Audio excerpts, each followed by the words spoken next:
Hey everybody, it's Bust with Expedition Trial number 492. Let's jump on in and see what shows up. Awesome, I'm sure. and, reasonable set of champions here. We're going to go ahead and draft this Udyr today. I don't really feel too compelled to put together a Leona video before it's all said and done. And then I'm still not a huge fan of this Tom Kench archetype. I feel like it really just gets blown up by the presence of Starspring. And so that does bring us back here to this Udyr. Of course, this pairs up with Gnar. This is one of the new archetypes, and it's looking to take advantage out of dealing damage to your opponent's face. And so you'll have cards like Ice Shard that deal 1 to everything. That will flip the Merkwolf Shaman. That'll flip your Gnars. Just the big mad is is looking to deal some damage to your opponents. And so with this, we either look to pair this up with Bandle City, kind of slide into the Gnar archetype and look to just make a big value deck with all the Conchologists and the like, or we can look to do some kind of like Battle Scars themes to where we're taking advantage of the regenerate units here, or you can look towards something like Gangplank and do the Plunder type abilities. And so there's reasonable synergies running around with all of these. We'll just have to see what turns up here in the next pack. And man, nothing too exciting. I'm not really amped about any of these. I don't want to be drafting Aurelian Soul with Udyr. That just gets you into like a world of trouble in terms of otherworldly creatures pairs into Freylord, and it's just a bunch of shitty ramp cards over there. And so I don't really want anything to do with that. There's not going to be any combos between Freylord and Yasuo here. There's no stuns in Freylord. There's no real usages across the two archetypes. And so that does bring us back to the Kennen with the Bandle City pairing, and it's fine. Realistically, what will happen here is we're just gonna try and draft Nars after with the champion picks 3 and 4. I do have a vague recollection that Udyr is bugged in the same way as Scion, and the game tries to get you to trade him away all the time. And so we may be able to trade away this Udyr relatively quickly and hopefully pick up a second Gnar. But Bandle City's fine. I know Foxy Ninjas has Conchologist in it, and so it's a reasonable collection of cards to add in. Okay, we do see Battle Scars turn up down here to the right. Not what we're going to look to do. I'm going to pick all of these transform cards as we find them. All of these are just extremely powerful. They can be really tough for opponents to deal with all of the stats. Some of these flips are pretty strong, like on the Giga Gromp here, AoEing your opponent's board. And so I'll take any of them and all of them. We have a pretty easy time dealing that damage to our opponent's face between the likes of Ice Shard and Pokey Stick and the Overwhelm unit. Just lots and lots of easy ways. Here, I'm really just interested in the Conchologist. Bandle Painter's, kind of far off theme, but Conchologist is exactly what we're looking for. Just the premier 2-drop. We'll have to see if he survives the patch notes. So there should be patch notes coming out yesterday. By the time this video comes out, they aren't out as I'm recording this, and so I don't have any comments on them. But certainly up and coming. Here, I just want to pick up this Tusk Speaker. This is the Overwhelm unit I was talking about earlier. Just one of the premier early game plays. Activates all of our transforms. Super strong unit. Okay, so what do we think about Yordles in Arms? I don't get amped about it in this style of deck. We don't tend to be flooding the board, but these +2/+2 to all of our units is still good enough. We can, easily find ourselves in this space as well. That you often see with the Yordles in Arms decks in Constructed, is to where here's Kennen. This is an Ionia unit. Maybe we get to pick up like a Loping Telescope. We already have the Bandle Painter to generate a multi-faction. It's not unreasonable to think that we can't activate this for 4 regions. Just the only downside here is like the Bandle Commando makes Ionia, Kennen's Ionia. We aren't really stacked up into the other factions, but these other cards aren't really on point. The Outriders we're never going to hit the allegiance with. The Faces of the Old Ones I just hate this card, and so that kind of fairly easily brings us right back to the Yordles in Arms. Just immediately find one in the next pack. I don't really want to. This plays out like decisive maneuvers. It's just really terrible if you draw multiple copies of it. And this pack is kind of close and interesting. I would like to pick up Wallop. It's a pretty reasonable play these days, but I don't want multiples of Heroic Refrain. This is just all too expensive in terms of spells.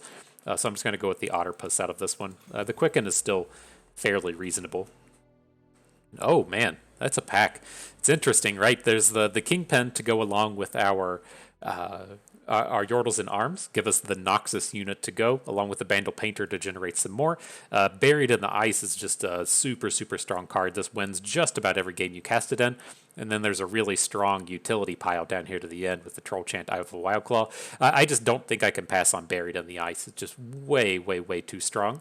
And then the Lonely Poro sort of plays to the Yordles in Arms, right? If we're going to generate a random Poro, good chance it's off faction.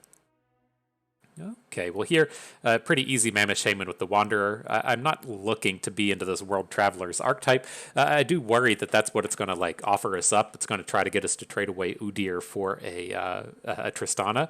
I was really hoping to make it want to pick up Gnar, and maybe we can still get there taking this Mammoth Shaman, but I worry seeing that turn up in our synergies is kind of a boon to what we're trying to do. Okay, here I want the two combat tricks. These other cards are just too weak. We're not going to hit the Allegiance with the Grenadier. Ember Monk is kind of garbage. Fairly easy pickup there. All right, we got a flip unit in the Teeny Dactyl. I'm not amped about Spirits Unleashed. I don't think this is very good, but maybe we can trade it away at some point. Give me them flips, so. Okay, interesting set. I don't really want to be picking up things like Bandle Painter. This card is just, we don't have the card generation for this to be good, right? We want to be discarding like Yordle Squire Spears to this, and so we're a little bit short in those terms. I'm leaning towards just the Ember Maiden here. We are getting like a little bit spell heavy, but the Scar Grounds is pretty meh. Even with the AoEs like the Ember Maiden and the Ice Shard, it's just a little bit too tough to pull off and a little bit too high rolly. So we'll go with the Ember Maiden out of this pack. Getting pretty close to the end. Man, we're just going to get a second Yordles in Arms, aren't we? It's like, I see the Teeny Dactyl here to the left, but I really just want the Conchologist. We'll deal with that. We'll deal with having multiple Yordles in Arms. And here, Protoporo Tusk Speaker's fine. They all both play to our themes of activating our transform units. Okay, interesting. I was just like immediately looking to the top to see if we could trade away Udyr, and he's of course not up here. And so I'm going to go with the Ruthless Raider out of this pack. These early overwhelms are quite strong. If you got to see our previous video, we talked a little bit about assembling Ruthless Raider, Tusk Speaker, and Troll Chant. Just a really, really powerful early game set of plays where you play one of your 2-drops on 2, one of your 2-drops on 3, and then you Troll Chant your opponent's board down when they block both of your units. And we'll look to assemble a little bit of that here today as well. Okay, so before we can get started, though, you won't know what time it is. We have to go and turn something premium. Let's take a peek at what is available out here. Freylord in the Bandle City. Didn't see any Bitsy Lizards, but we did land on both the Merkwolf Shaman and a Teeny Dactyl. Let's boost up the Teeny Dactyl here. This guy's pretty constructed playable as well. I haven't flipped him. I haven't been out there out there playing all the Gnar decks, but we got him ready for when that time is upon us. So, looking good. I'm ready. Let's get to battle. Okay, so reasonable collection of cards. I think we've gotten kind of like right on the edge of having the kind of Gnar Freylord build around kind of thing. It's just a little bit short. I'd like to have like a few more transform units, and I'd like to have Gnar. Gnar is the big one, but outside of that, we would probably like to have another big like Overwhelmer for the end game. We have the Mammoth Rider or whatever he's called, but like without having Gnar, we're kind of relying on Udyr stances to close out these games, unless the Yordles in Arms wants to come in and do it, I guess. But reasonable enough start. We might be able to flip this Teeny Dactyl fairly early. Dude's playing dragons with Bandle City. Let's see which half of the deck we run into. This is pretty tempting. If he doesn't play a card, I think we just open Primal Strength onto the Ruthless Raider and blast for 1,000,000. We don't have anything else to do, right? We're pretty stacked in spells in our hand. So Should be tough for him to interact with. Big chunk of damage coming in. Let's see how it plays out. Might have to Fury of the North this turn, but that's okay. I'm not upset about that. If he like attacks and riposts and we play Fury of the North, I think that's pretty okay.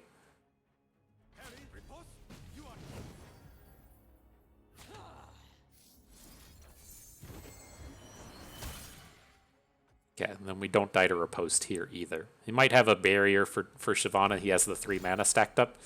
Ew, hush. Fuck. That's pretty bad. Might have just lost the game. You don't have anything to do now. Oh, Conchologist. See if you can do your thing. What do we do here?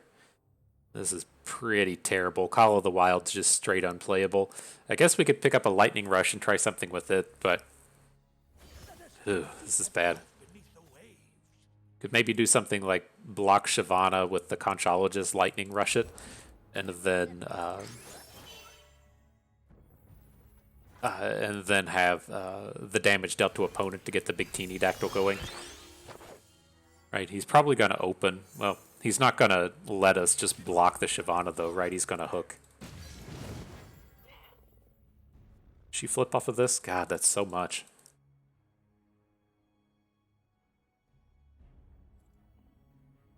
I think I'm still on board with it. This is like the only problem here is we're not going to be able to get like the good buried in the ice. That's our way out to win this game is to shut his stuff down with buried in the ice, but seem to be pretty far away from that.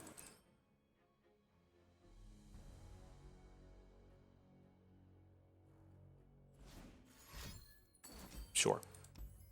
Okay. Brutal hush, but is what it is. We had a pretty awkward hand there where we only had 1 unit that we could play. Okay, interesting. See, here come the Udyr trades, giving us the opportunities to trade out to Poppy.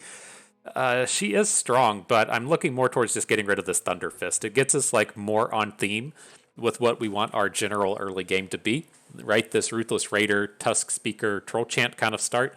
And so we get the Thunder Fist out of here. Maybe this will help it think that we're more away from a Poppy style deck and give us a trade into Udyr, or if we get to or a trade into Gnar.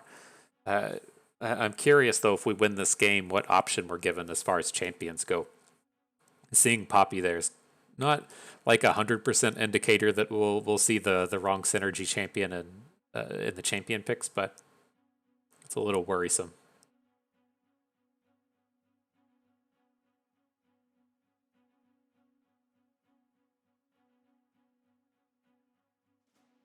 All right, you got to see if we can. Our deck seems good. I don't think we're quite in the goose egg territory. I think we should be able to rattle off a few wins here, but a little scary start. I mean, I guess we could have done that a little differently. We could have like when he plays Shyvana, just quicken her. And send her right back to hand. That was probably the safer route to go instead of trying to play Fury of the North. Because then it's like if he plays a combat trick to get out of the quicken, then you can just kind of ignore the Shyvana at that point. And so I think that might have been a reasonable tempo play. If like we do that, he can then, well, I guess the space in that particular game we would have found ourselves in was he would have then Laurent protégé'd our unit and hushed it, and we would have lost it anyways. Ignoring the hush, I think that may have been a better angle, was just to go for the quicken, or it would have been a little bit safer to just block the 2/4, and then if he plays the hush at that point. We could still Fury of the North out of it, and we don't just lose our unit to a combat trick. That would have been safer as well. It's just it's odd in those spaces. It's not the space where I would like typically want to do that. The way I would typically want that board to go is we just block the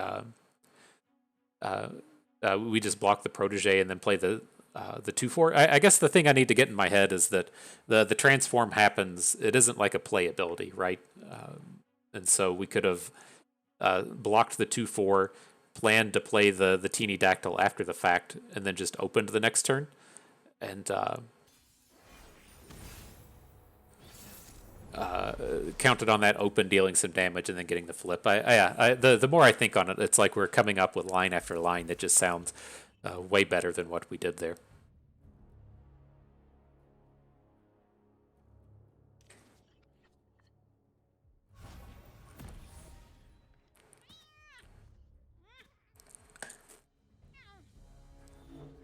All right, not a bad start though. Oh, is he playing Braum?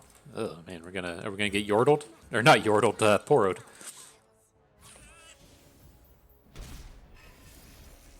Could be, could be. It's not uncommon to see the Poros branch out into multiple factions. It is kind of odd seeing Vandal City be one of them, though.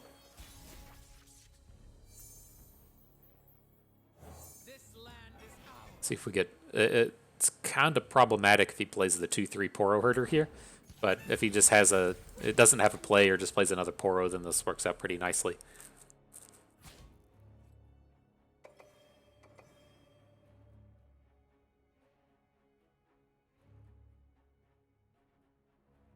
Alright, Ruthless Raider seems like an odd block. If you're just going to lose your unit, you could have just put it in front of Kennen.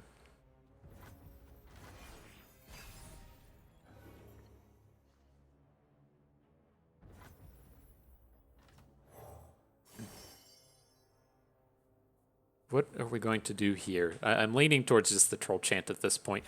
We have a pretty good combat lined up, though. It's just the Troll Chant does pretty similar things to the Heroic Refrain.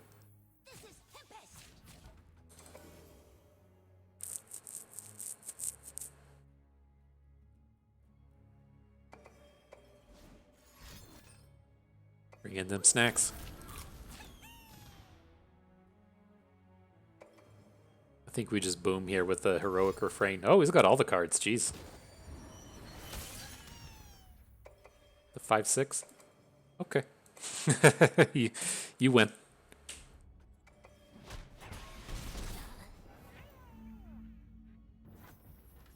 Patient, cautious, and quiet. This is our way. Kind of gathered that the opponent may not be the most experienced person in the game. It's what you tend to see when the timer gets down to the end. A lot of times it'll have you paired against, just whoever it can to get the game going for you. And so it's just kind of odd that they skipped the attack in some of the plays that they've made here.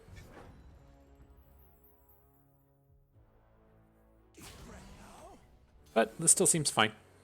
We have plenty of combat tricks in hand to make our way through this. We'll get some damage in for the Toad. We'll get some damage in for the Merkwolf Shaman. I think we're all looking pretty good here. We'll have to remember, if we get the damage in, the Giga Gromp is going to flip and AoE his board. So we may, if he just blocks the Lava Lizard on the Ruthless Raider, as long as we deal the 3 damage to it, it should be good for a kill next turn.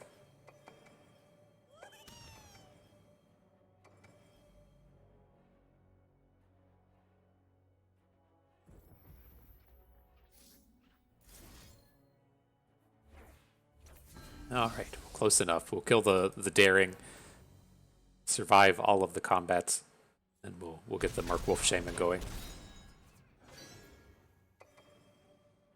This is not a juicy place to just be going for the lethal. Yes, we had 4 damage in hand, but I feel like we have a pretty commanding presence on this board, and just a ton of Freylord cards that get them out of it. We won't call that one a missed lethal. You're more than welcome to throw the Heroic Refrain down and just see what happens, but I don't think it's necessary here. Uh-oh. The Iceborne Legacy. Oh man, it's focus. I was like, I want to quicken this thing away, counterspell it, but it's not the way it works.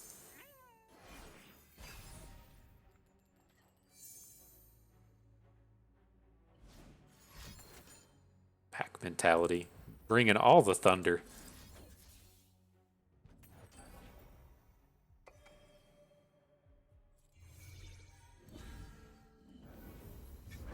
Okay, feeling pretty good about it now.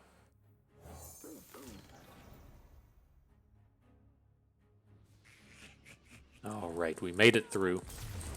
The trial does not end just yet. So let's see. This is what's going to be interesting here, right? If it offers up Udyr, I'm going to be offers up Udyr. I can never get these champions sorted the way I want. If it offers up Gnar, we'll be pretty happy with our options. And boom, there he is. Excellent. And so the Udyr cards do actually seem a little bit better than the Gnar cards. But we're looking for the champion here, and then again, I'm expecting the Udyr trades to come up. Hopefully, we can just trade him out for more Gnars. Okay. I'm curious if we played this draft tomorrow, how different the things could be. I'm waiting for the patch notes. I'm thinking like I guess it depends on if the patch notes are extensive or not. I was under the impression that the patch is supposed to be fairly substantial. That like they're lining themselves up to be in that cadence of a set comes out 1 month, a balance patch comes out the next month, and they just go kind of back and forth. And it seems like there's supposed to be time for it. I thought that the roadmap might have said like major balance patch or something. I don't quite remember how the roadmap looked. I can get it pulled up real quick.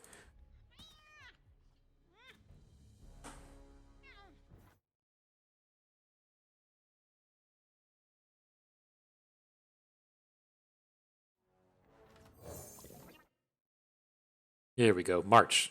Oh, does it say March 30th? Is that today? Major balance updates March 30th. Oh, man. Maybe there's not going to be loads of excitement. Oh, man. Well, my bad. Maybe there'll be something. Just not major. So do we want to make this attack? We do have the Troll Chant in hand to try and get some more favorable combats. It's awkward. Kennen was a bit of a gift. It's just like we've had a really weird early game. I thought we've done like a decent job getting a bunch of 2-drops going here, but apparently not. It's a Lux Gnar, that's fine.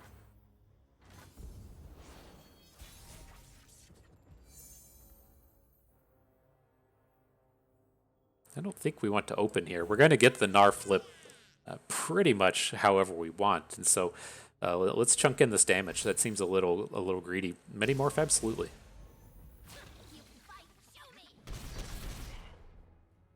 That was a pretty big time walk to get that 6-mana spell out of them. It feels really nice. We don't have one, but I think it's okay. We can hit the plunders pretty easily. I don't think that's what we're going to be going for, but that option is there.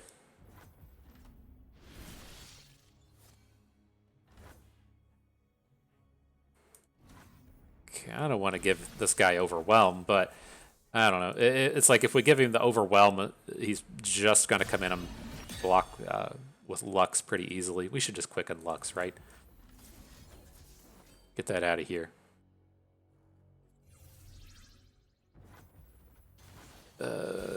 We can't lethal on the open, but we get pretty close. We can kill with the burn spell after the fact. Let's spread out the damage. So I'm just going to give the Poro the bonus. Should take him to 1, right? And then we can try and kill with Ice Shard. I think we're going to do it. Biggest tempo plays 2021.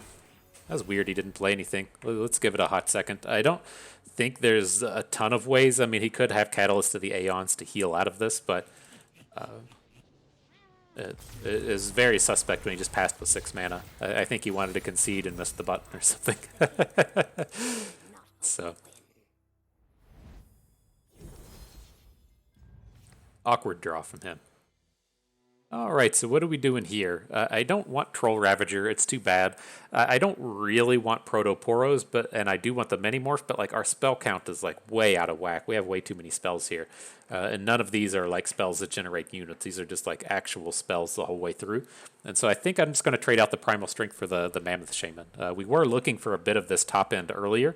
He's just a great game closer, has tons of stats, and it gets one of these spells out of our deck. Cool.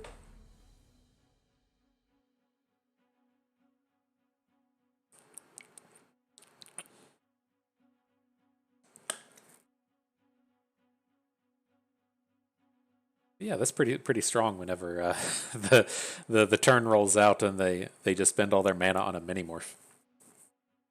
Just I mean, it technically prevented more than one damage since the Gnar was going to flip, but like the actual damage for that turn was just at one.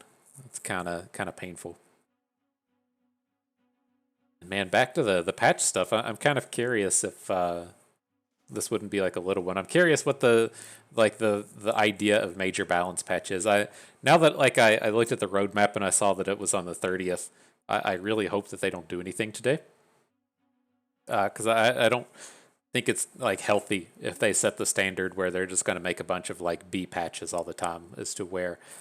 Uh, I don't feel like the constructed format is like that out of whack as to where it needs like an emergency adjusting. So hopefully that's not what they start to bring forth.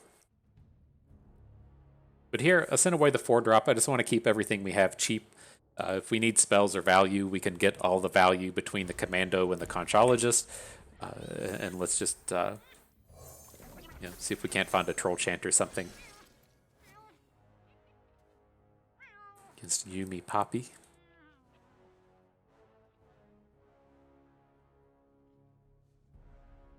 It's odd seeing the two Yumis and one Poppy. Poppy's usually the one that you're looking to stack.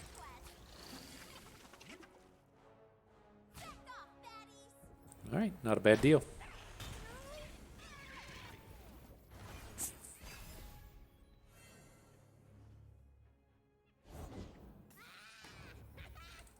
Stone stackers, huh?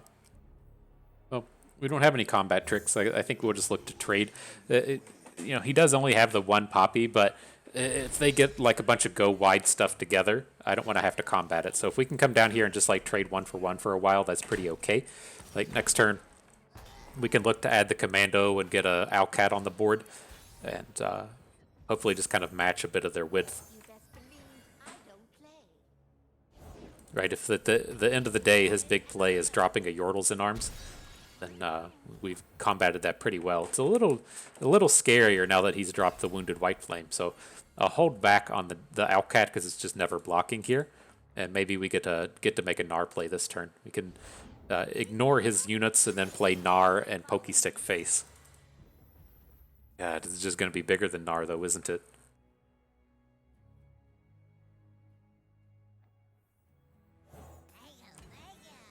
Well, we have a combat trick. Hopefully it's enough. Oh shit, we didn't get a strike. That was my bad. I just assumed that we were getting the Pokesticks as soon as Gnar started happening. I think this is still okay, but not as ideal. I have to take a moment and see what the Conchologist turns up.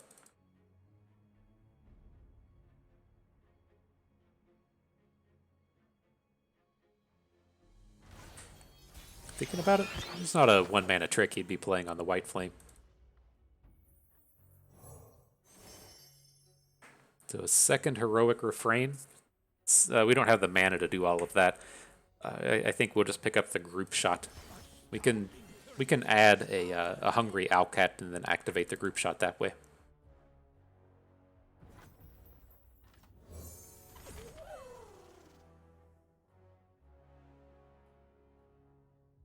Do we ever just pass here? If he's just going to keep sending back and leaving all this mana behind? Like, how much do we care if we lose Gnar this turn? I guess that's what the big question is,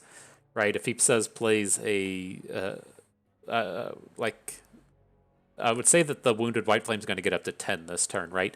So we can really only deal 7 to it.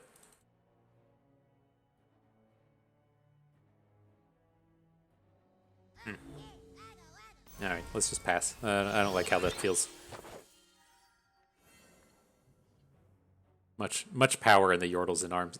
We don't have the way to flip it right now. We can Bandle Painter into a way to get this to flip, but that could be our big ticket for next turn.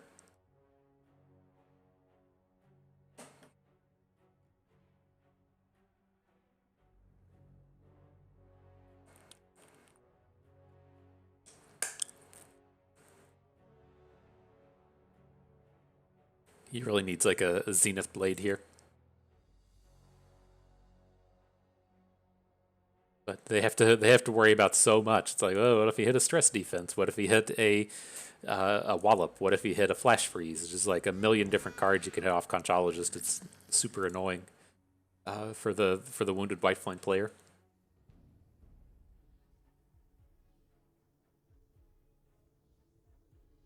But we will block it though. It's just too much damage to take here. He could almost certainly just kill us with an Overwhelm on his next attack, and so we'll throw the Conchologist in front of this thing if he attacks with it.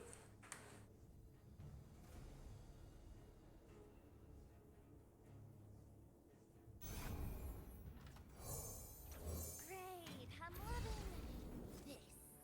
this. Fairly awkward one, but it will let us get a full board if he attacks and we trade. Just can't play it right now, which is kind of awkward. Did you get disconnected, my dude? Aw. Okay. Let's see what happens, I guess. He appears to be gone.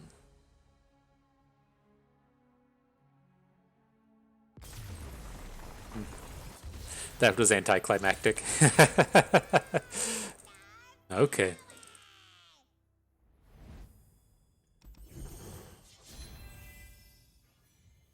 Alright, where you at, Nars?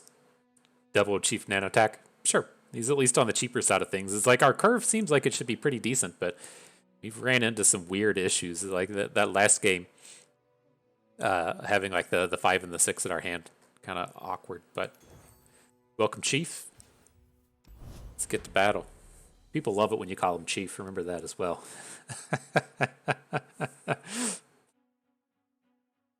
You're at work. Your boss asks you to do something. You call him Chief or Bud. Hey, Bud, bro. I get right on that, Chief.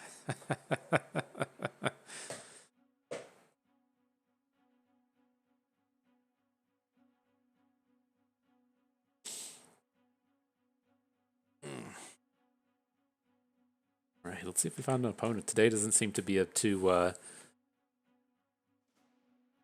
busy of a day for the expeditions. We've been running into a lot of the timers here. I'm not going to cancel it anymore. We already canceled once to try to avoid the Porobot. If it's just going to be the way it is, then I guess that'll be the way it is. Everyone must have spent their expedition tokens. They've given up on it. I'm about to give up on it. We only have... This is 292, so we have 9 to go, including this one. 8 after this. Then we will be all done. Constructed only.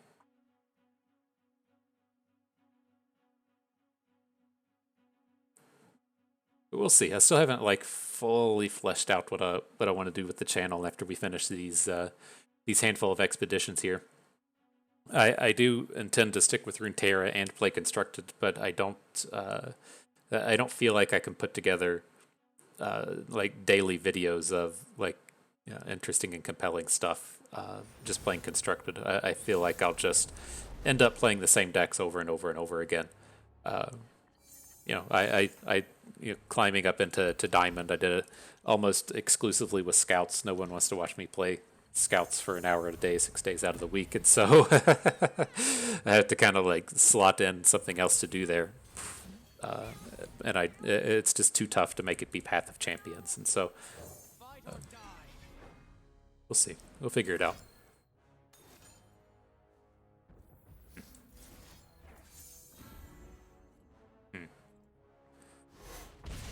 You can at least see like with this Oh, did I just skip it? Fuck.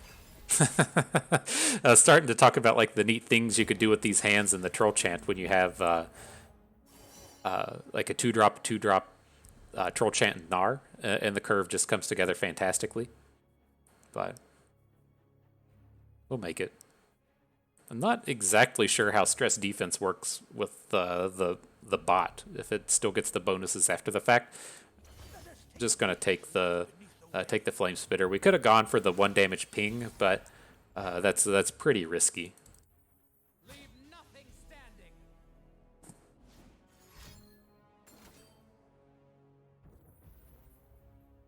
Okay, you can have that one.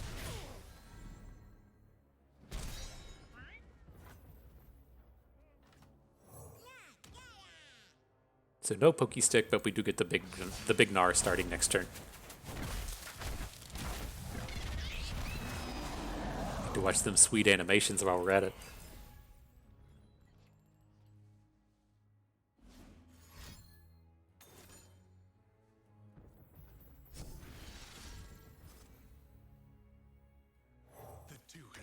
I wonder if he even attacks into this. Apparently he does.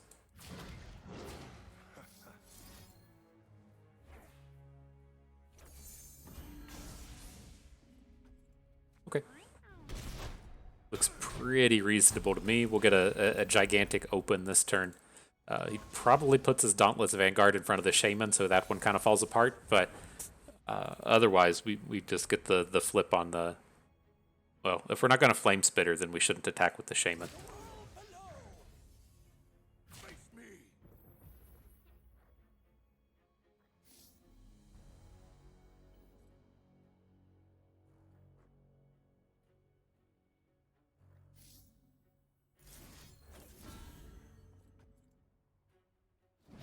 That's a little awkward. As I was just mentioning the Flame Spitter thing,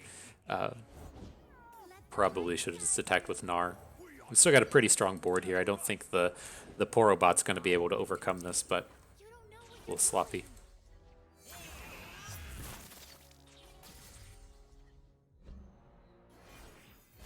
Gnar, we got to get you some regenerate. This is scary.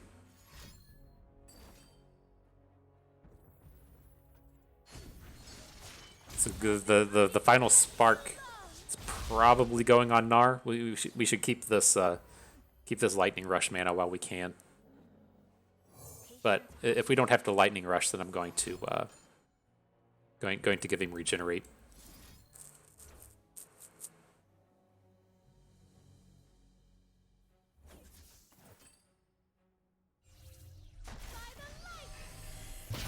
And put the damage on Lux. I don't suspect that he's going to attack with Lux, but throwing a Rager in front of her seems pretty decent.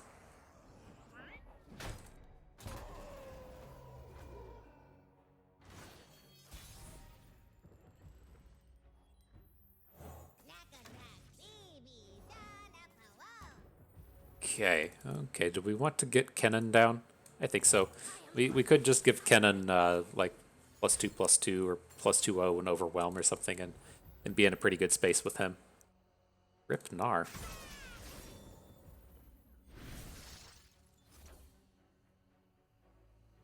Right, he'll just die to a final spark anyways, so let's just give him Overwhelm.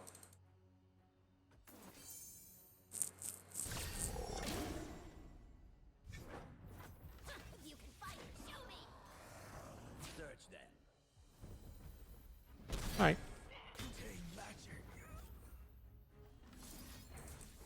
Seems okay. We gotta like dodge one spell, and then I think we'll be fine. We can get away from a single good final spark.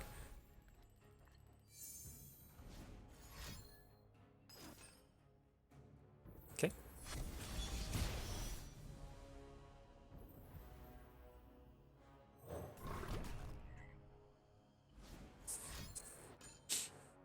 See ya, Kennen.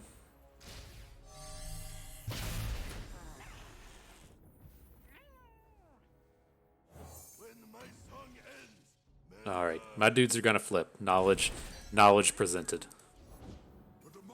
That's a little scary. A little scary seeing him get to 4 Demacia.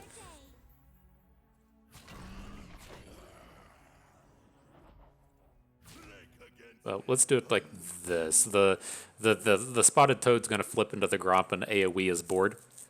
And so this will get the takedown on the Vanguard Sergeant after the fact. Have a pretty big collection of units now.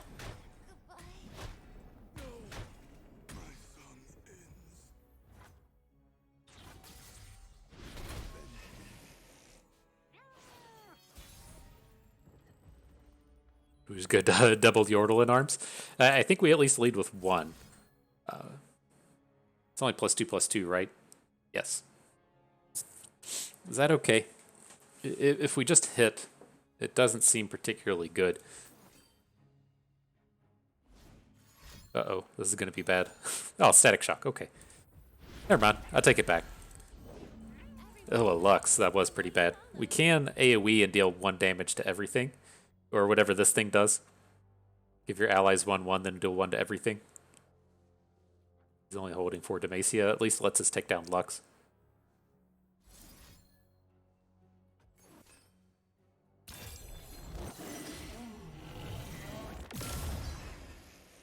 And then are any of our attacks still good? I don't really want to trade the Gromp for the contraption, but this is a free attack. He'll just block with the contraption. Lux will get to survive.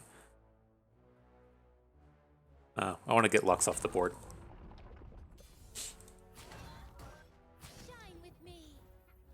Go into the light. All right, take him to 7.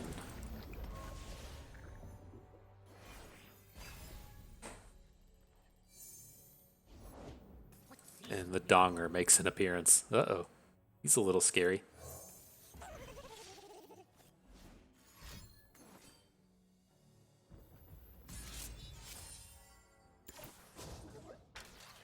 Oh, we're just dead? We're just dead to the floor be gone? Fucking poor Obot. Oh my god. He boomed us good. He boomed us real good here.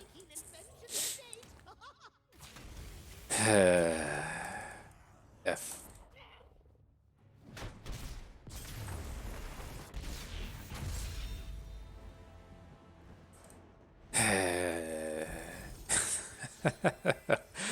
Okay. Well, moving on. I think it's good to pick up the Trundle here. Kennen doesn't really function in our deck to where the Trundle could get a little bit of stuff done. Nice little overwhelm component that he can bring to some of our late game, and the Trundle Ice Pillar is always relevant.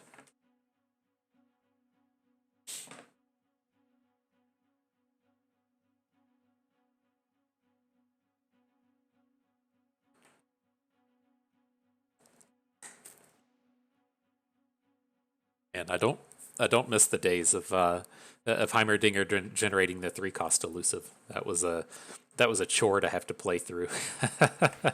Whenever he'd churn off Flash of Brilliances to make 3-attack elusives.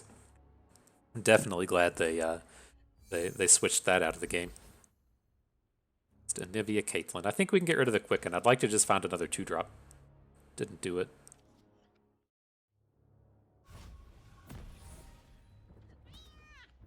Found that Quicken, though. You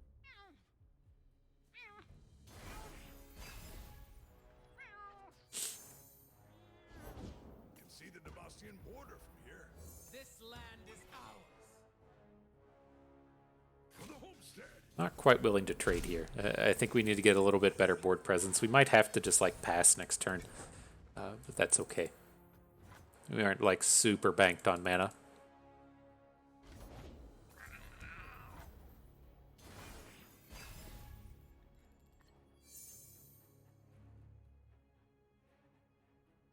In Avarosa's name.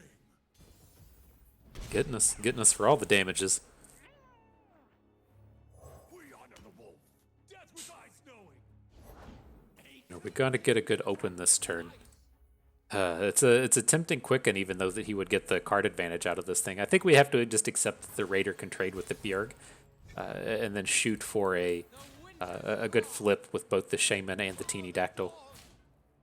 Blocking that way though, we can deal with that.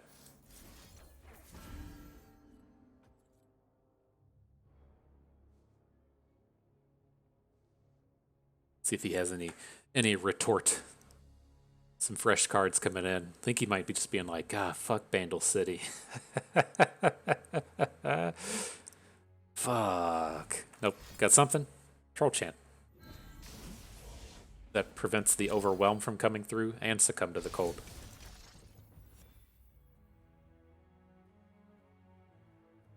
So how much do we care? We can still like quicken away the sentry if we want. I think that's not what we want to do. We'll just let this happen. I still want to get the teeny dactyl down, and then if we like really want to next turn, we can we can like lightning rush damage in. Maybe we just play Trundle, right? Trundle seems a little bit better. The flip isn't like super important at this stage.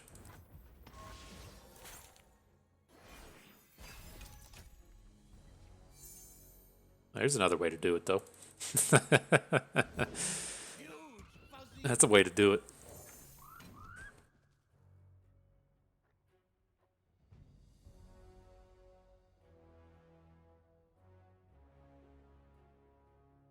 What's he trying to bait us with this Yeti Yearling? It's an odd one to open with because it just doesn't do anything on this board.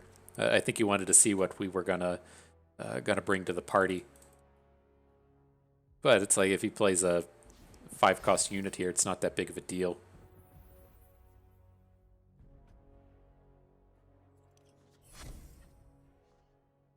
Or Yordle in arms. When my song ends, men die. Okay, we can add the unit. His attacks are all garbage here. Right? He has no mana. We know that we can just kill everything. So, do we want to lead with the Yordles in arms? I don't think we need to. It does look a little better with this Ruthless Raider, though. Let's play it and see what happens. My concern starting to be was like, what if he has a the 8/8, the 8/8 for 8 that does 3 damage to everything? That one would be kind of painful.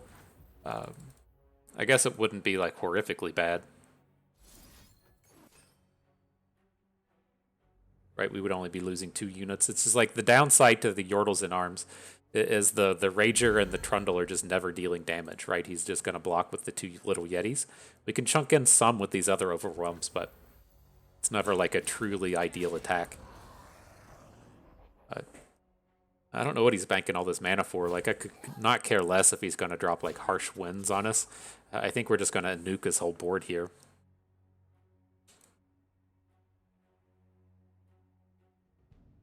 Right, how does this sound if his play is Ithid Stairs, right? He just has a handful of like Frostbites and big shit, then he plays Ithid Stairs next turn, and all it does is kill our Overwhelms but leaves our Rager and our Trundle. Seems like we're in a pretty good spot if that's his angle. Dropped him to 6. We get to Ice Pillar next turn. I think that's all good.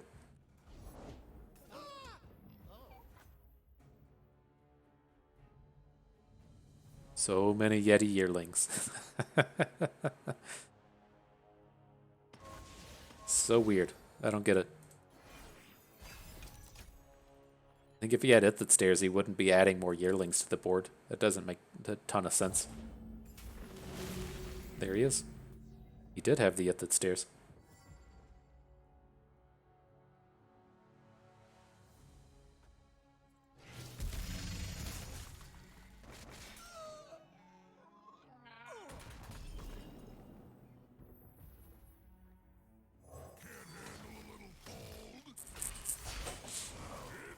Alright, I think we're looking pretty good, though. We can get this Yordles in arms down next turn. It's going to come down to, do we want to play like Yordles in arms, or do we just want to open next turn? Really? That works.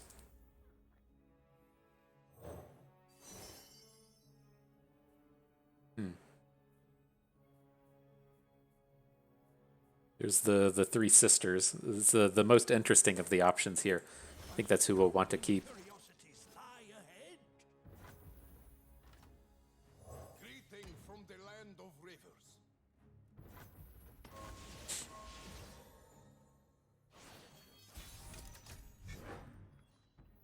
Deep breath now. David? Okay, so it's like we'll attack. If he has a Harsh Winds, then we can just We can entomb this at the stairs. It's not a big deal. Looks like it's going to be a harsh winds down here on our big boys. Could technically... Oh, okay, just get him. I was going to say we could technically Fury of the North, but it feels a little safer just to take that Dum-Dum off the board. Don't want to lose to a random like pack mentality play on his next attack.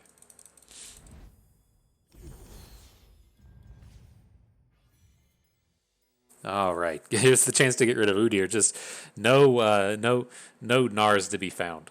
No Gnars whatsoever. 2 is apparently our limit, but I think that's where we want to go. Well, we could get rid of this Yordles in Arms. I don't think we want 2 copies of it. I really just like having 1 copy of a card like this, or Decisive Maneuvers and the like. So let's take the Stone Stacker. He's pretty on theme as well in being able to impact some damage in and get the flips on our transforms.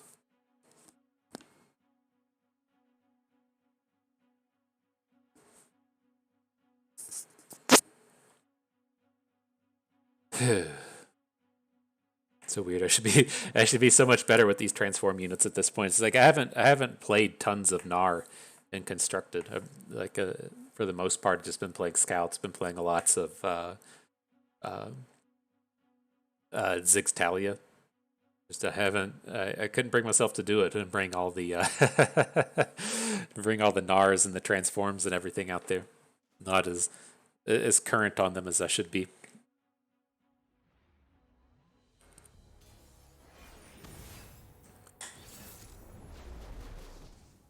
All right, Mono Noxus. I have to worry about a lot of early game coming out of them. This is a great start against what they typically do. If you're not familiar with the archetypes, both the Swain archetype and the Vladimir just have like tons of 2-drops in it. They have the big package with like the Crimsons and the Imperial Demolitionist, and so it feels pretty decent to pick up a bunch of 2s. I did bank the mana there. If that feels weird to you, it's because if we pick up like a Troll Chant, I want to be able to play that on the next turn.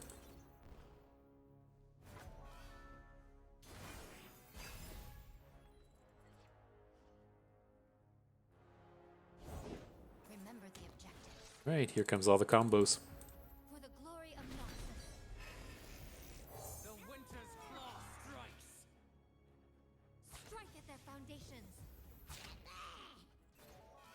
See, there could be a transfusion coming in, but it's not. It's pretty good to me.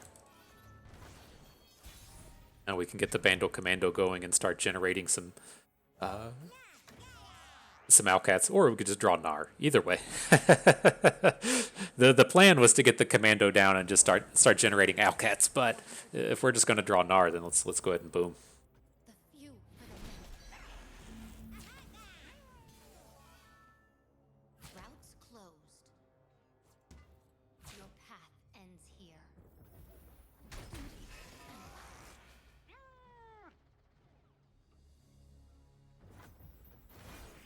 Okay. Hang on to the Pokey Stick. I don't think it's that important to flip him this turn. We can just flip next turn. You do have to worry kind of about the likes of Nox and Guillotines and Scorched Earth, so I don't really want to get damage onto our Gnar if we don't have to. This is the downside to that play that we just made. We can quicken this back, but we can't make the full complement of plays that we were hoping to do.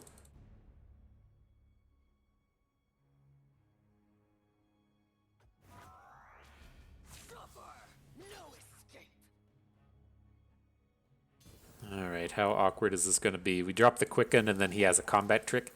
It's going to be pretty painful. Incoming Transfusion. Kind of felt like if he had Transfusion he would have played it last turn, but that would be problematic here.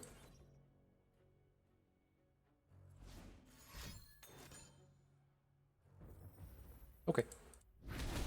I can live with that.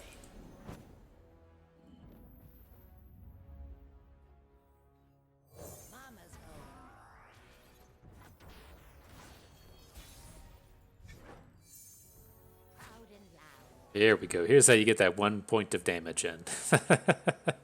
Bandle Commando incoming.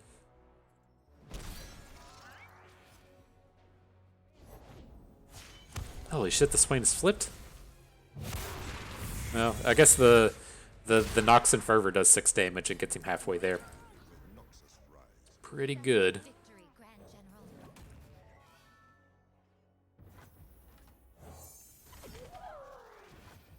We might be okay, though.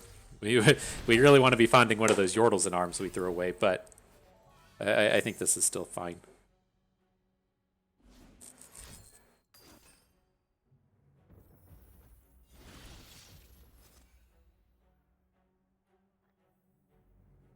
This land is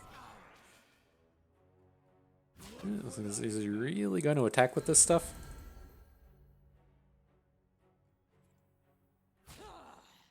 I'll take everything.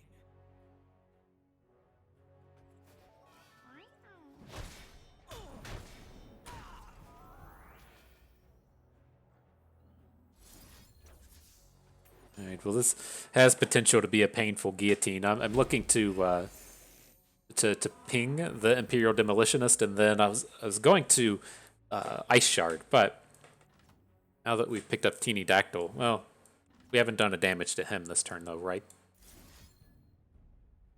So here we'll lose a Stone Stacker. He's going to lose 3 of his units, and then we have good attacks next turn. Does open up like him having Ravenous Flocks and stuff, but I think this is fine.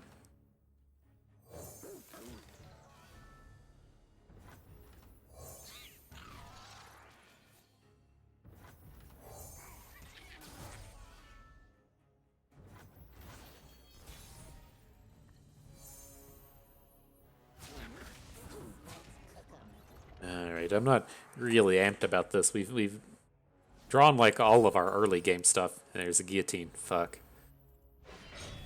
Okay. At least we get to chunk in some damage. And Vladimir, he's got all the friends. I'd never keep my guests waiting. Alright, let's stop there. We might draw something useful with the test speaker next turn. Or if he has like a stun for it. We'll want to have him behind. Buried in the ice. LOL. He opens. F. Is that lethal? Double F.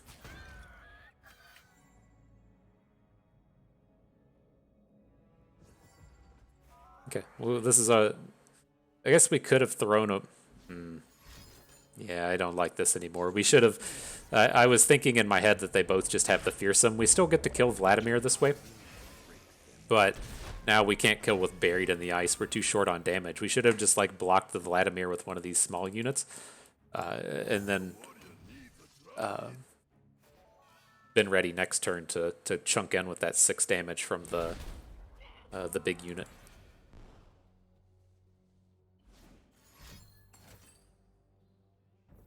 Okay.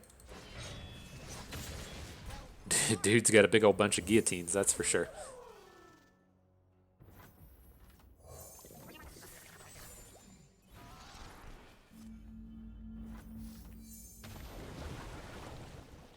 More guillotines? Okay. Alright, well, we know what we're up against. Oh, no, we hit the fleeting one, didn't we? The card in hand is invisible.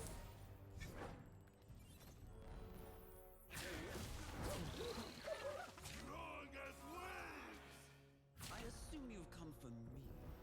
Okay, we're getting close, though. Ideally, we'll just go into next turn. He'll play a unit and we'll Buried in the Ice. But we messed this up, though, right? Well, I don't know. We did get that. Well, we would have been Buried in the Ice away his units. And I don't know. It's tough. You're right. We want to see him play a unit, then we'll bury.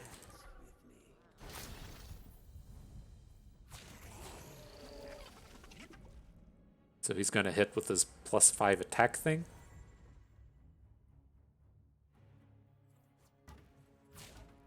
Alright, well, if he has a Might, we're going to get blown up, but I think this is make up for the previous turn where we save our Mammoth Rager here. Takes us to 1, 2, okay.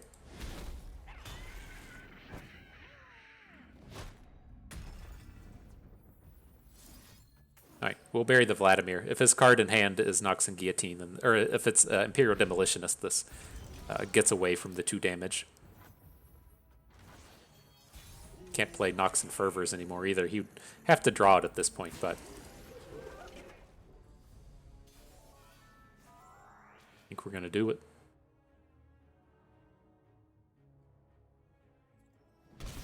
All right, so yeah, that was a little sloppy. I on that first attack, I was afraid of, or I forgot that the Vladimir was unblockable or blockable. I shouldn't have worried about it as much and just throwing the unit there. Okay, what are we doing here? I want to hang on to this Yordles in Arms. I don't want to get rid of all of them.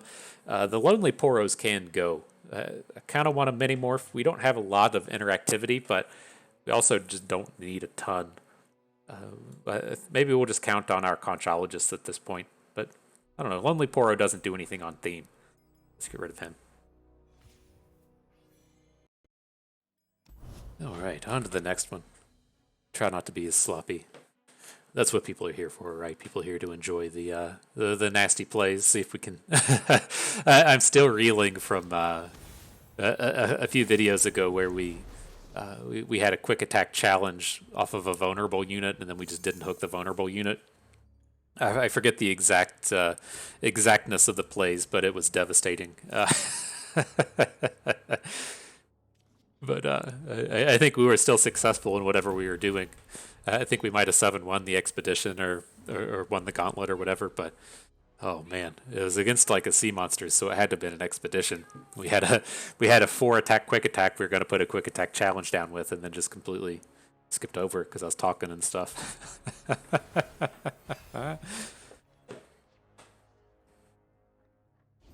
All right, on to the action here. Never blocking this dum-dum. I think I just want to get the Bandle Commando down at this point. We probably won't open. Well,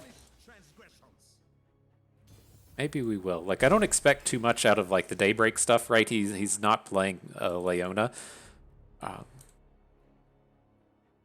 But like, do we really want to trade one of our Overwhelms for the little soldier? I mean, maybe we just play Conchologist. I'd definitely trade Conchologist for it. But I don't know. The value isn't like super high on having these guys hang around. It's like I kind of want to keep the Tusk Speaker in hand, so if we just need to get the guaranteed flips on some of our cards, we can. But here, let's go with 3 Sisters. It's going to be tough for us to find a good take heart.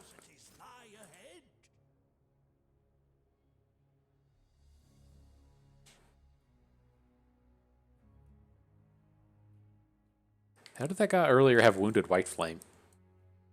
It's coming to me now that just happened to us earlier. I didn't see if his White Flame was created or not, but it's a card that's not an expedition. So I guess you can get it out of trades. Maybe you traded for it. Or they put it in like one of the Yumi buckets. One of the new ones.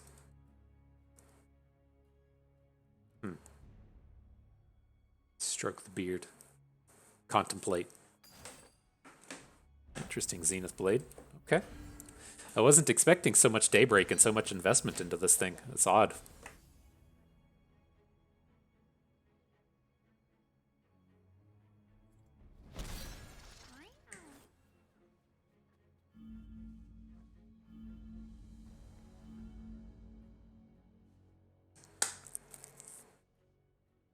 All right, this Owlcat's coming down as soon as we get the opportunity here.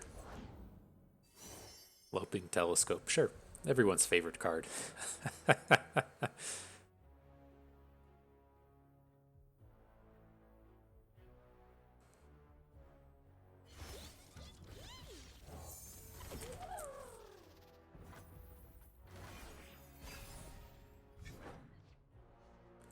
What up, Gnar?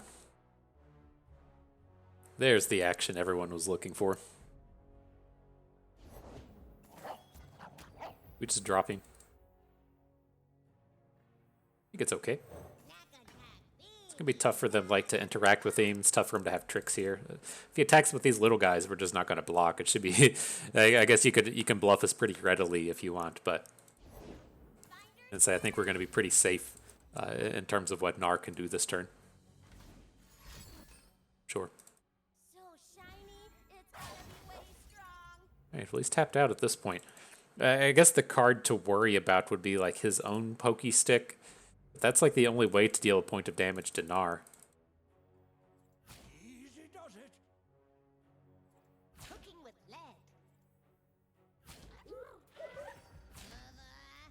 Okay. We'll risk it. We're also in a space to where, like, we can open and see what he does, and then, like, I assume he's not going to want to block Gnar, and then we might just go for a Fury of the North. So it's like, we'll open, right, see if he comes in for the block.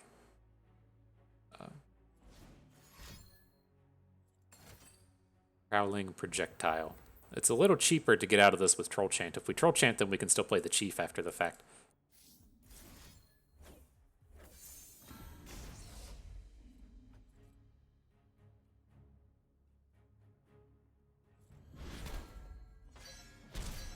Okay, so get the big damages in. Ready for the flips. Spiral Stairs, you got it. Pluka, pluka. Pluka, pluka. Pluka, pluka. What the fuck? Alright, Gnar, you're healed. Ready to block. Come on in. Come on in, Solari Soldier. The water is warm. Everything is looking good now. He's going to be like, F you, dude, mini-morph. Keeper's Verdict. Pretty close to the same thing. We get to redraw our Gnar next turn, though.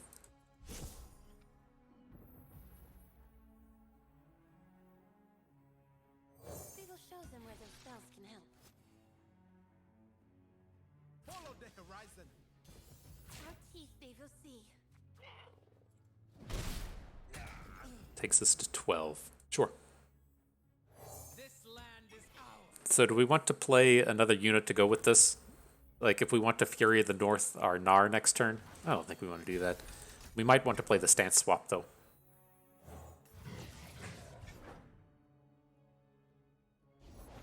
Enlightenment is worth the journey. Fairly large dude, but not too large. The worrisome thing with the Climber is he's going to have access to Spiral Stairs next turn.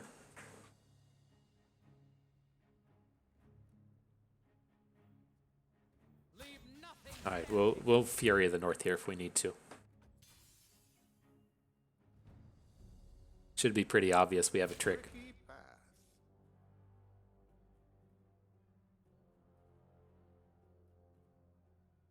But I feel okay with that, right? If he's gonna, why are you doing that ahead of time? I guess just to draw a card. 6, 9, 12. Okay, I had to stop and see how close to lethal we were going to be. Not quite close enough.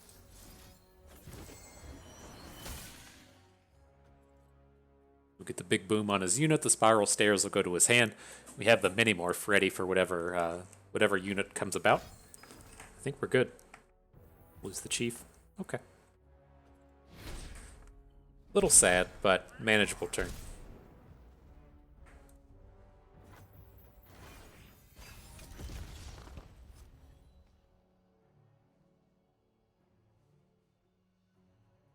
So he's got to play a unit, put the seeds on it. He's got to load it up with a seed and a Zenith Blade, and we're just going to drop the Mini-Morph. Curious how deep he goes into the Saga Seeker, but we got to stop playing cards here. We probably should have just passed it back to him anyways, but I mean, realistically, if he just puts the Seeds of Strength onto the Saga Seeker and attacks, he's probably not even going to attack, right? But let's say he puts Seeds of Strength on it, he puts Zenith Blade on it. That's only 1, 4, 5, 6 for the Fated. You know, that's not going to lethal. Guess we can see what he does. He's not like real inclined to attack into this board. It's like maybe we just try and Bandle Painter a stance swap. Things we do for a little insight.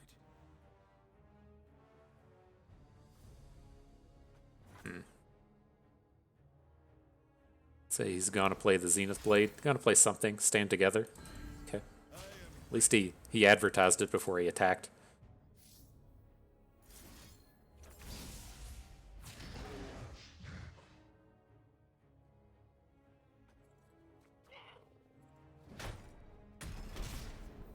Alright, I think we're gonna get there. I think we're gonna make it to the final battle. Feeling pretty good.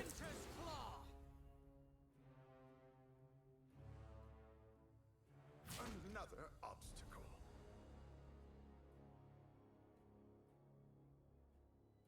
Did we do it? Are we there? Is the fun about to be had? Got him. Okay. Check out these sweet trade picks.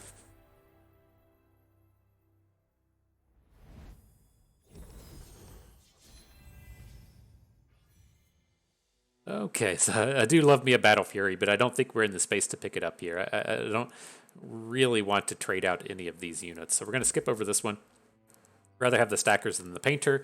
Don't really need Augur of the Old Ones. I think we're fairly well set in our expensive cards, but I do want this Vulpine Wanderer over the Protoporo. We have enough kind of damage stuff that doesn't suck to where we don't need him. Here I want to pick up the Yordles in Arms. Like, again, we don't really want to, but it's just straight up better than Spirits Unleashed. Why does this? Why are you off the screen? Get it together, Riot. Get your get your team on fixing these bugs. Look at this. In the middle of the screen, Harsh Winds middle, Merkwolf Shaman middle, Unleashed Spirits way out to the right. Fucking indie companies, my god. Okay, well hang on to the Gnar. I don't want Shaman's Call, and I don't want Bloodsworn Pledge. We'll skip that. And the last one, no Fizz. She Who Wanders is kind of interesting, but I don't think games have been going to turn 10. So we'll skip over that one as well. All right. So yeah, we were talking about the terrible plays, and that's why people come here. We do appreciate it if you've been sticking around. It was averaging like between like 200 and 300 views a day, and now that Expedition is going by the wayside, it's dropped down to about 100, 150 or so. So it's kind of dropped over half in terms of viewership. So it's a little sad. I figured I'd take there would be a bit of transition time attached to it.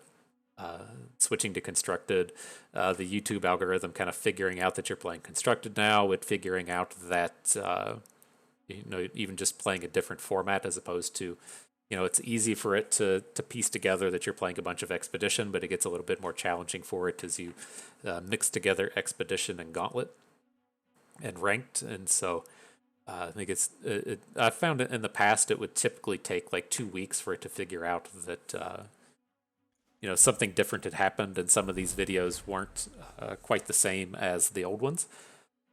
So hopefully people will start to figure out that we play Constructed and we're not terrible at it. You do have to hit Masters before people will actually give you any other time of day, and so we'll have to put that on the things to do list. But hopefully it'll pick up a bit. Getting so close to that 1,000 mark, and then they rip the Expeditions right away from us. And then it's like we're in this kind of awkward space as to where, like, I'm not opposed to just focusing on Path of Champions, but I want to see what the new one is. Like, I don't feel like making content for the current iteration of Path of Champions is very intuitive. It's awkward. I guess if you want to see, like, a how-to run on like a specific champion on a specific path, but it's just so weird that pretty much all of them get solved by just play more. Just get more items. If you can't beat it at level 10, you can probably beat it at level 15. And so it just doesn't feel super compelling to me. And so hopefully we'll get it sorted. We'll get it figured out. Appreciate everyone sticking around. Those of you that still watch the Expeditions.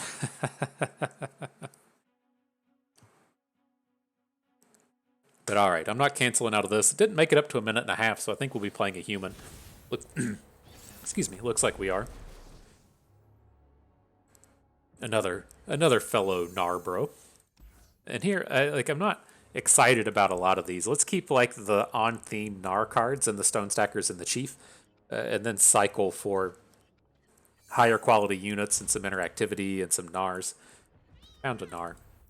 Beautiful.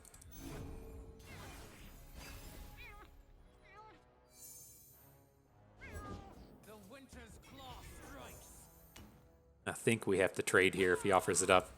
It's a little unfortunate, but like our sequencing doesn't work well in getting the Gnar flip.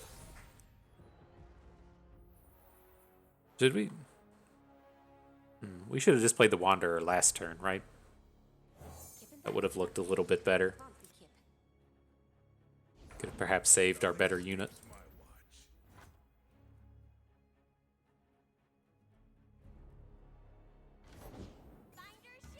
Okay.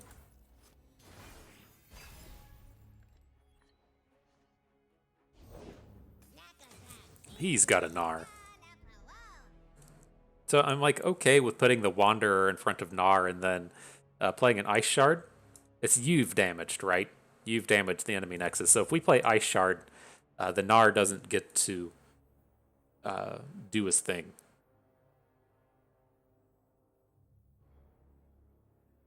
And there's just no reason to play the Chief at this point, right? We'll just block Gnar, play Ice Shard, and then play him after the fact so he keeps the stats.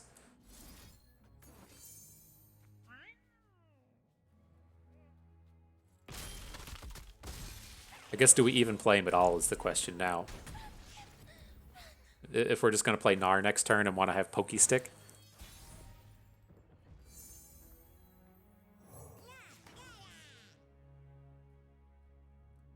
See where it gets us.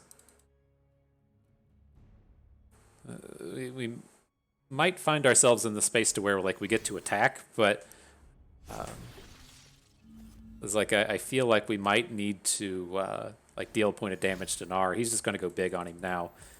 Just slightly awkward, but he can't block, so we're definitely going to flip at least. He's going to put the 1 damage to everything on him, so he gets his flip.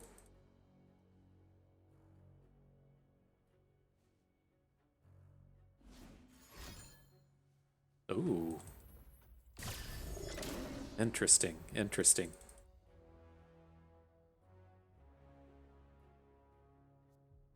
So, like give it +2/+2 and +2 overwhelm. So he's not going to heal anymore. Just like we're a little bit short on the damage we can deliver next turn. It's like I don't entirely want to play this stance swap, but maybe this is the way to go.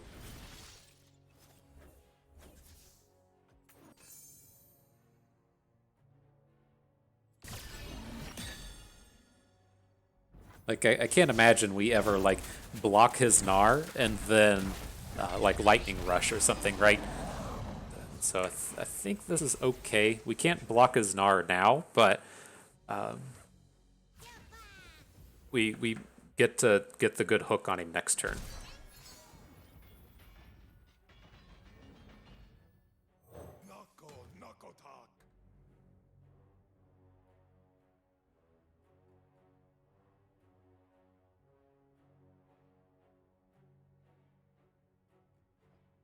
So we get this big quick attack challenge onto his Gnar. He puts the vulnerable on ours, but I think this is okay. Ugh, and he hit his allegiance on the dum dum there.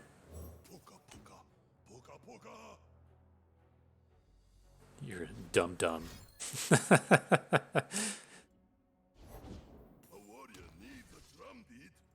Okay.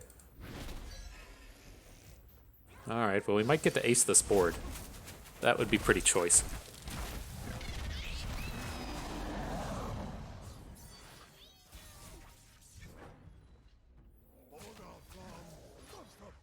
Do have to worry about the harsh Whimsy style cards. I think we're just going to get the double combat trick over here. If we get to slay everything like that, it would be pretty nice. A little bit of stuff getting in the way.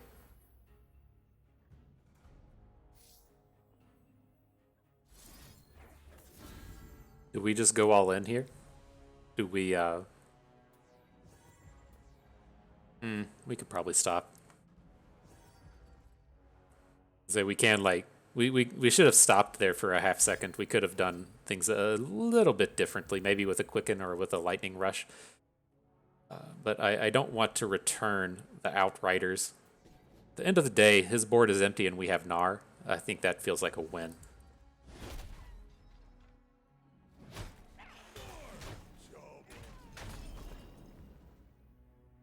So we'll add the Ruthless Raider. We'll get to bank 3, and then we can be ready next turn with a Lightning Rush or something. Assuming like our Gnar goes back to small form, he has some kind of compelling hook for Gnar, and then we get to say like Lightning Rush and follow up with a Mammoth Shaman or something. Jesus. Well, okay then. Can't Lightning Rush through that, that's for certain. Jesus. Greeting from the land of rivers.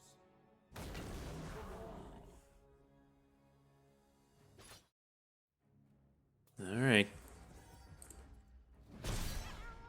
You've gotten your epic going. Jesus. Okay. Pokey stick to face.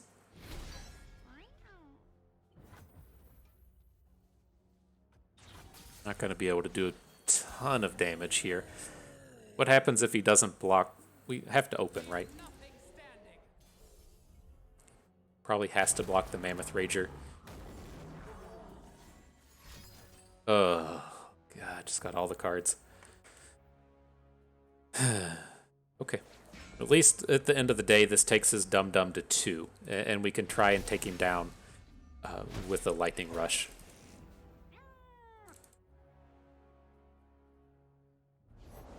Let the flames take you. Ember Maiden would be enough to take us to 1.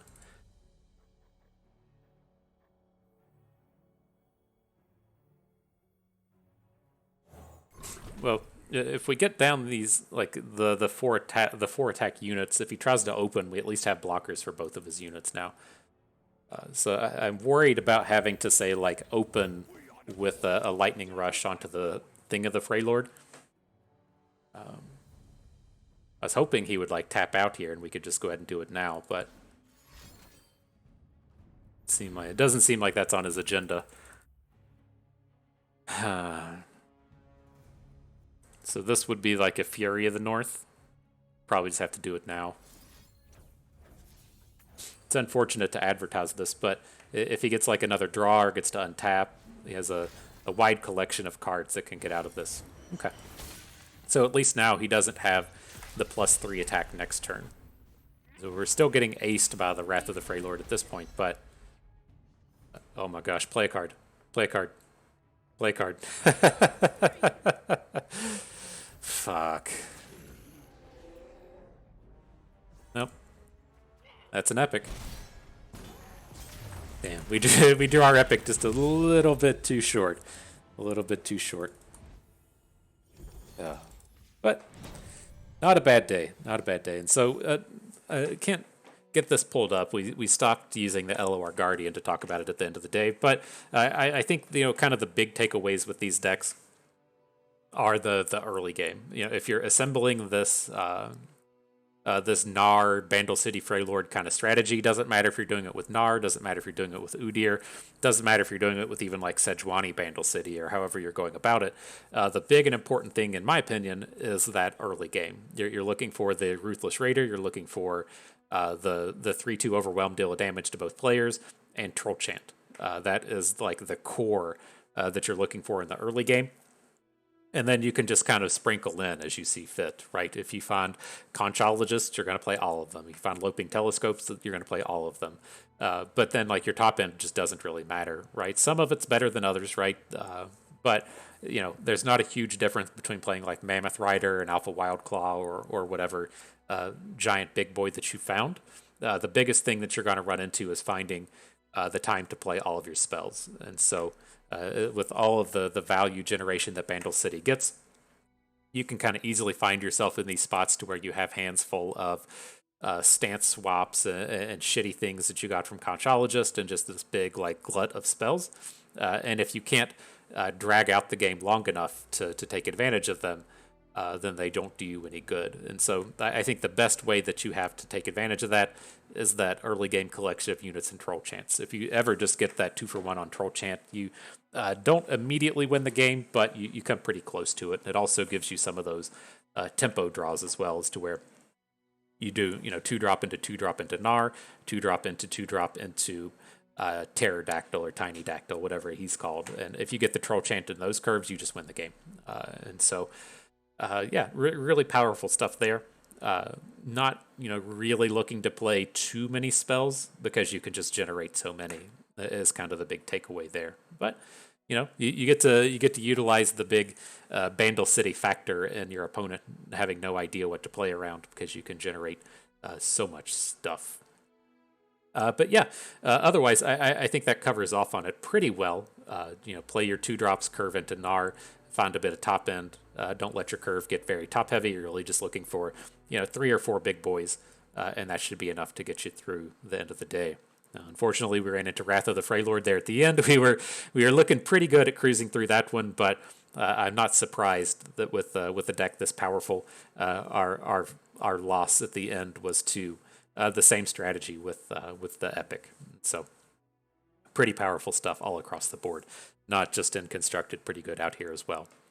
But that does leave us with a reward to click on. We click on this thing and see what turns up, and that is going to do it for us. Look at that, all them shards. Welcome to the collection.